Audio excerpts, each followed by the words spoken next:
ஸ்ரீ ஆதிபராசக்தியம்மன் கோவில் தீமிதி திருவிழா வெகு சிறப்பாக நடைபெற்றது. திருவள்ளூர் மாவட்டம் கடம்பத்தூர் ஒன்றியத்திற்கு உட்பட்ட மப்பேடு அடுத்த எறையாமங்கலம் ஊராட்சியில் அமைந்துள்ள ஸ்ரீ ஆதிபராசக்தியம்மன் 13ஆம் ஆண்டு தீமிதி திருவிழா கோவில் தர்மகர்த்தா விநாயகம் தலைமையில் வெகு சிறப்பாக நடைபெற்றது. ஒவ்வொரு ஆண்டும் சித்திரை மாதம் கோவிலில் தீமிதி திருவிழா நடைபெறும் நிலையில் கடந்த சித்திரை 11ஆம் நாள் கோவிலில் கொடியேற்றப்பட்டு பக்தர்களுக்கு காப்பு கட்டும் நிகழ்வு நடைபெற்றது. அதனைத் தொடர்ந்து காலை 10 மணி அளவில் அம்மனுக்கு மகா அபிஷேகம் நடைபெற்ற நிலையில் காப்பு கட்டிய பக்தர்கள் விரதமிருந்து கூழ்வார்த்தும் பொங்கலிட்டும் கரகத்தை தலையில் சுமந்தவாறு கிராம வீதிகளில் வலம் வந்து கிராம எல்லைகளை மிதித்து விரதம் மேற்கொண்டு வந்த நிலையில் ஞாயிற்றுக்கிழமை காலை 8 மணி அளவில் அம்மனுக்கு பால்குட ஊர்வலம் மற்றும் பாலாபிஷேகம் நடைபெற்றது. சிவாச்சாரியார் ஜெயராமன் மற்றும் தக்கோலம் எஸ். குமார் அவர்களின் பம்பை உடுக்கை மேள தாளத்துடன் பால்குடம் ஏந்திய பக்தர்கள் கிராம வீதிகளில் வலம் வந்து அம்மனுக்கு பாலால் அபிஷேகம் செய்து வழிபட்டனர்.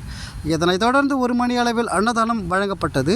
முக்கிய நிகழ்வான தீமிதி திருவிழா மாலை 7 மணி அளவில் ஸ்ரீ ஆதிபராசக்தி அம்மன் ஆலயம் மீதில் அமைக்கப்பட்ட தீக்குண்டத்தில் சுமார் 60க்கும் மேற்பட்ட பக்தர்கள் தீ மிதித்து தங்கள் நேர்த்தி கடனை செலுத்தினர்.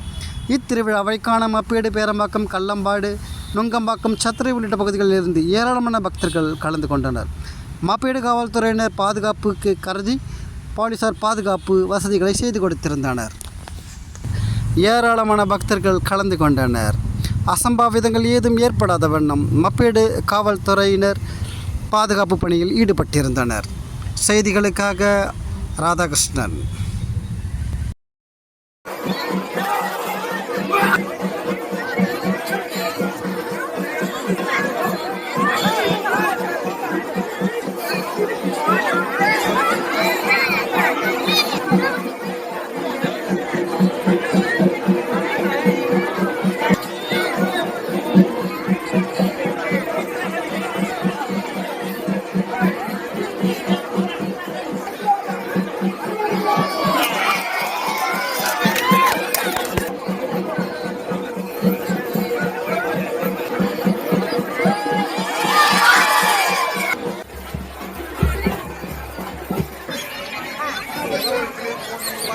அண்ணா